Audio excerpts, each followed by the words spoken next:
সকলকে নমস্কার, আপনাদেরকে স্বাগত জানাই আমাদের চ্যানেল জনকল্যাণ আপডেট।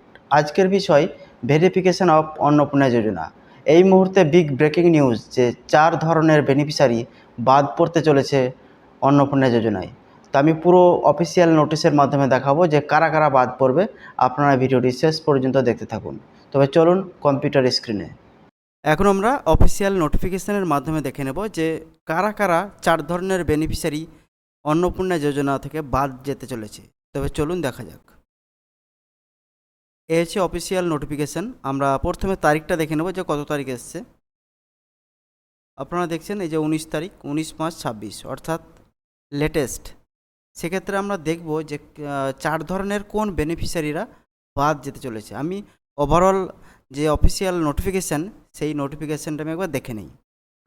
আচ্ছা, দেখুন এই নাম্বারটা দেওয়া আছে। তারপরে কোথা থেকে এসছে সেটা হচ্ছে the secretary to the government of West Bengal, WCD and SW department. আচ্ছা, সে যাই হোক। তারপরে কাকে পাঠাচ্ছে দেখুন, দ্য ডিস্ট্রিক্ট ম্যাজিস্ট্রেট, সমস্ত জেলার নাম দেওয়া আছে। প্লাস কাকে পাঠাচ্ছে দেখুন, the commissioner, Kolkata municipal corporation. আচ্ছা, কাকে পাঠাচ্ছে তাহলে প্রত্যেক জেলার ডিস্ট্রিক্ট ম্যাজিস্ট্রেটকে এবং কমিশনারকে পাঠাচ্ছে।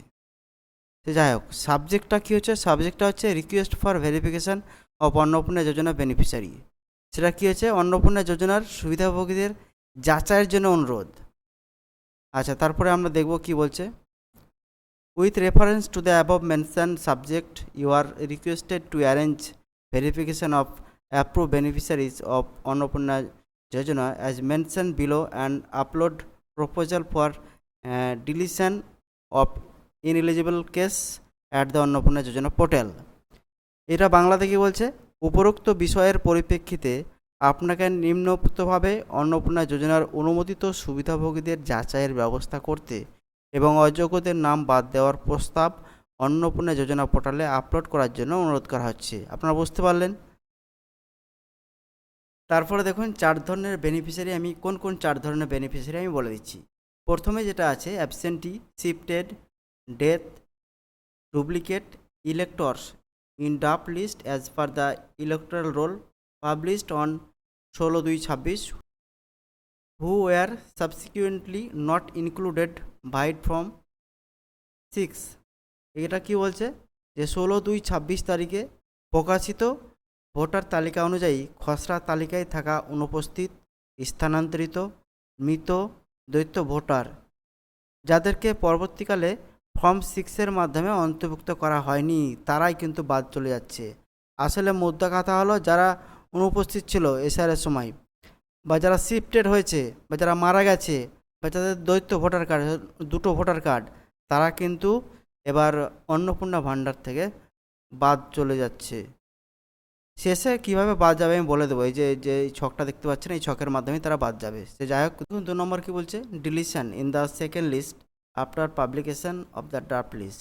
এটা বলছে খসড়া তালিকা প্রকাশের পর দ্বিতীয় তালিকা থেকে বাদ যারা গেছিলো তাদের নাম কিন্তু অন্নপূর্ণা যোজনায় থাকবে না। তারপর 3 নম্বর দেখুন কি বলছে, ডিলিটেড আফটার অ্যাডজুডিকশান, অর্থাৎ যাদের ডিলেট হয়েছিল অ্যাডজুডিকশনের পরে তাদের কিন্তু নাম থাকছে না।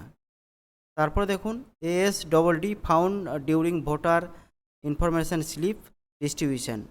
ASDD মানে কি বলতে চাইছে, এতে হচ্ছে অ্যাবসেন্টি, আবার উপরেটাই বলছে এসে হচ্ছে শিফটেড, আর ডিতে ডেথ, আবার ডিতে ডুপ্লিকেট। অর্থাৎ ASDD ফাউন্ড ডিউরিং, যখন সেই ভোটের সময় আপনার স্লিপ দেওয়া হচ্ছিল, ওই স্লিপের সময় যাদের এই 4টে কেস ছিল, অর্থাৎ যাকে খুঁজে পাওয়া যায়নি, যে অনুযায়ী চলে গেছিলো, বা যে মারা গেছে, বা যে ডুপ্লিকেট অর্থাৎ ডবল ভোটার কার্ড, সেক্ষেত্রে তারাও কিন্তু বাদ চলে যাচ্ছে।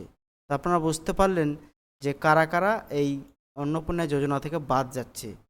এবার যারা বাদ যাবে তাদেরকে ভেরিফিকেশন কিভাবে করবে, এই যে নিজের ছকটা দেখছেন, name of the beneficiary, beneficiary নাম হবে, তারপরে অ্যাপ্লিকেশান আইডি, তার অন্য আগে যে লক্ষ্মী ভাণ্ডার ছিল তার আইডি বসবে এখানে, তারপরে তার আধার বসবে, তারপরে ডিসকোয়ালিফিকেশান রিজন, কেন তাকে বাদ দেওয়া হলো সেটাই লেখা থাকবে। 1 2 3 4 4টে রিজনের মধ্যে কোন রিজনটা অ্যাকসেপ্টেড সেটাই কিন্তু এখানে লেখা থাকবে।